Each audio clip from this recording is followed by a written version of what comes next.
Baik, Assalamualaikum warahmatullahi wabarakatuh. Waalaikumsalam. Baik, kami dari kelompok 5 PSMB kelas A2 akan mempresentasikan hasil dari wawancara yang telah kami lakukan di warung makan Kuning, Warung Kuning yang ada di dekat Masjid Alumni IPB. Di mana di sini kami mewawancarai Pak Marco dengan hasil wawancara. Rumah makan tersebut memiliki 7 pekerja yang dimana rumah makan ini sudah berdiri sejak tahun 2009.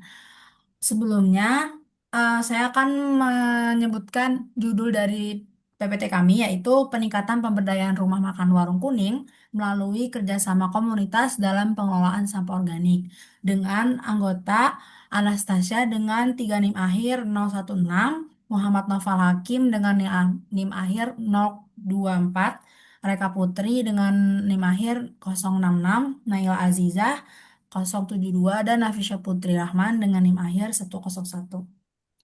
Next.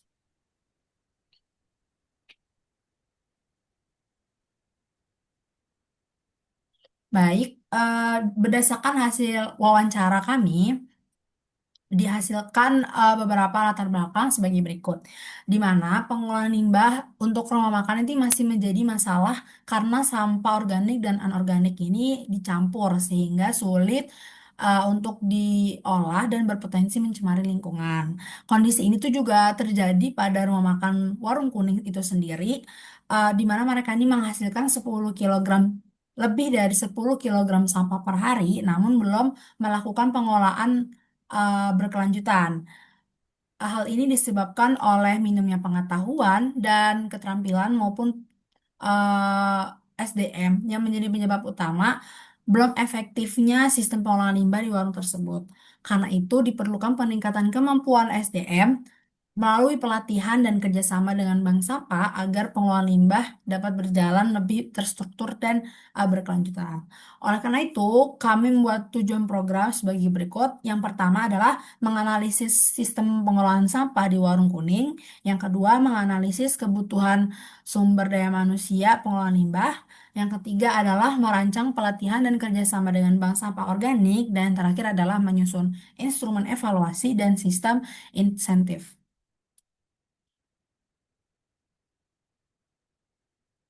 Baik, selanjutnya terkait dengan identifikasi lokasi dan permasalahan yang telah kami temukan, di mana Warung Kuning menjadi lokasi program kami kali ini terletak di Tegalega, Bogor Tengah, dan warung ini sudah beroperasi sejak tahun 2009 serta memiliki sekitar 7 pekerja. Nah, Maaf setiap ya harinya Kak, warung ini mohon maaf ya, ya Kak, video kamu kurang. terputus. Oh, sekarang gimana Neji? Udah, baik, silakan dilanjutkan.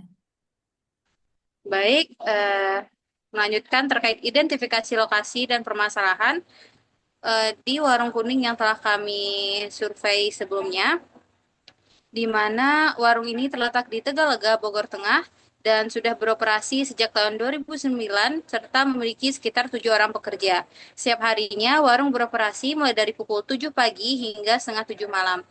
Nah, dari hasil observasi ditemukan masalah terkait produksi sampah dan juga pemilahan sampah di warung tersebut seperti yang telah dijelaskan Neji pada bagian latar belakang sebelumnya.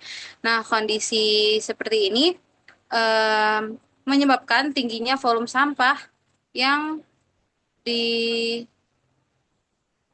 oh ya, ya sekarang udah Neji. Ya, Baiklah. Lanjut lanjut lagi ya. Baik, dengan lokasi di Tegalega, Bogor Tengah, berdiri sejak 2009 dengan sekitar 7 pekerja, yang dimana ia beroperasi mulai dari Selasa hingga Minggu pukul 7 hingga setengah 7 malam. Di mana di sini kami temukan produksi sampah di Warung Kuning masih tercampur antara organik dan anorganik, dan belum ada pemilahan dan pengolahan lanjutan terkait pengolahan sampah di warung tersebut, sehingga dengan masalah tersebut menjadi potensi untuk kami bekerja sama dengan bank sampah anorganik. Jadi dengan permasalahan belum dilakukannya pemilahan sampah organik dan anorganik menjadi potensi untuk Warung Kuning bekerja sama dengan bank sampah organik. Baik, next. Terkait dengan analisis kebutuhan SDM, pengelolaan limbah di Warung Kuning yang telah kami survei mencakup 5 kegiatan utama, yaitu pemilahan sampah, pembersihan area, pengangkutan, pencatatan volume, dan monitoring harian. Total beban kerja seluruh aktivitas ini mencapai 470 menit per harinya, yang hampir mendekati waktu kerja efektif, yaitu 480 menit. Nah, dengan beban kerja yang sangat padat dan dua waktu yang minim, hasil analisis menunjukkan bahwa Warung Kuning membutuhkan perubahan satu SDM khusus yang akan berfungsi sebagai memastikan pengelolaan limbah dapat berjalan lebih optimal, konsisten, dan sesuai SOP. Terkait dengan job description dari petugas baru, yang pertama adalah untuk memilah sampah organik dan anorganik, membersihkan area sampah atau dapur, menimbang dan mengangkut sampah, mencatat volume sampah, monitoring penerapan SOP, membuat laporan harian sederhana. Dan juga untuk job specification dari petugas baru ini, pendidikannya minimal SMP atau SMA, memiliki fisik yang sehat, mampu mengangkat sekitar 5-10 kg, memiliki kemampuan yang teliti, rapi, disiplin, dan mematuhi SOP, memahami jenis sampah dan proses pemilahan, mampu bekerja mandiri maupun tim, serta memiliki pengalaman kebersihan yang akan menjadi nilai plus.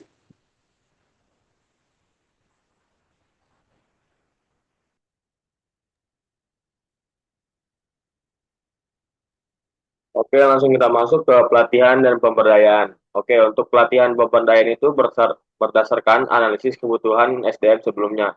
Dengan materi penelitian yang pertama itu ada konsep 3R dengan reduce, reuse, recycle.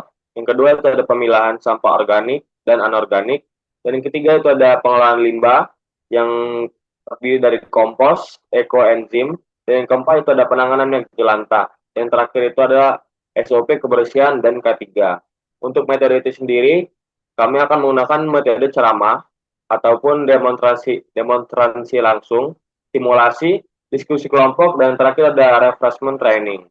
Untuk pemberdayaan SDM sendiri, kami melakukan menunjuk koordinator limbah harian. Yang kedua itu kami akan membagikan tim kecil untuk rutinitas pemilahan. Yang ketiga itu akan dilakukan insentif berbasis kinerja. Yang keempat ada kolaborasi dengan bank sampah atau komunitas lingkungan sekitar. Dan yang terakhir itu akan dilakukan mentoring dan pendampingan rutin. Baik, yang berikutnya ada evaluasi program dan pelatihan. Untuk evaluasi pemilihan sampah itu sendiri kami akan melakukan tempat sampah terpisah tersedia. Yang kedua itu pegawai memahami perbedaan organik anorganik dan pemilahan dilakukan dengan konsisten. Dan berikutnya itu ada evaluasi kinerja pegawai dengan dilakukan konsistensi pemilahan. Dan kedua itu akan dilakukan pencatatan volume. Yang ketiga ada kebersihan area. Dan terakhir itu akan dilakukan pemahaman pengelolaan sederhana. Dan yang terakhir ada pemberdayaan pelatihan. Dilakukan dengan pemahaman jenis limbah, pemahaman dampak limbah, kemampuan pemilahan dan pengolahan limbah sederhana. Yang terakhir ada kemampuan menjelaskan prosedur.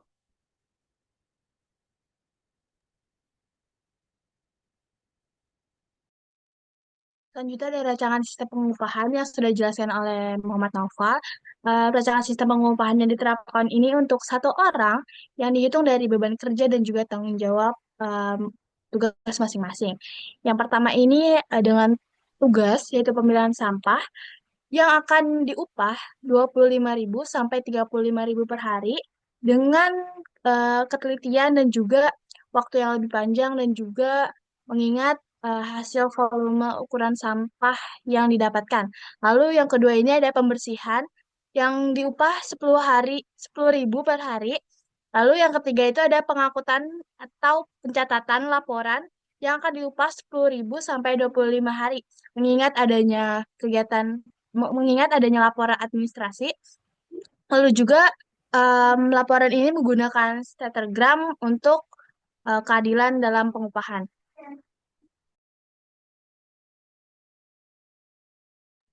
Baik, selanjutnya dari poin-poin tadi bisa kita simpulkan bahwa sistem pengolahan sampah di Warung Kuning ini sebelumnya masih kurang efektif karena belum adanya pemilahan antara sampah organik dan organik. Nah, kondisi ini itu membuat si volume sampahnya itu tinggi dan susah untuk diolah kembali. Melalui analisis yang kami lakukan, terlihat bahwa faktor SDM, pelatihan, dan SOP itu sangat berpengaruh. Eh, Penerapan SOP sendiri itu punya peran yang sangat penting dalam meningkatkan efektivitas pengolahan limbah. Terus program pelatihan dan sistem pemberdayaan serta insentif yang dirancang itu telah mampu untuk meningkatkan motivasi pekerja serta menciptakan proses pemilahan yang lebih konsisten. Selain itu, kerjasama dengan bank sampah serta evaluasi yang rutin itu juga penting untuk menjaga hasil. Untuk rekomendasinya sendiri, kami itu punya beberapa rekomendasi. Yang pertama itu untuk melakukan pelatihan secara berkala setiap 3 sampai 6 bulan sekali. Yang kedua itu untuk mempertahankan insentif berbasis kinerja. Ketiga, memperkuat kerjasama dengan bank sampah. Yang keempat, melakukan monitoring berkala dan dari pemilik maupun mitra untuk memastikan jalannya program itu tetap sesuai dengan standar. Dan terakhir, itu untuk mengimplementasikan SOP secara konsisten.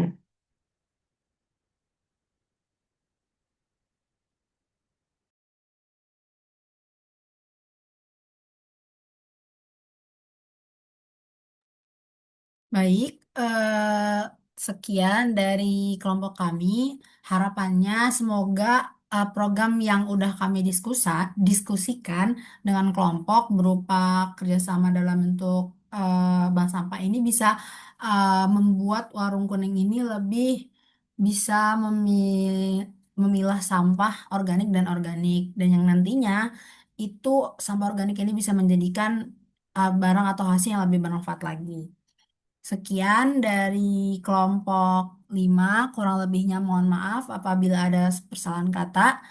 Saya akhiri, wassalamualaikum warahmatullahi wabarakatuh.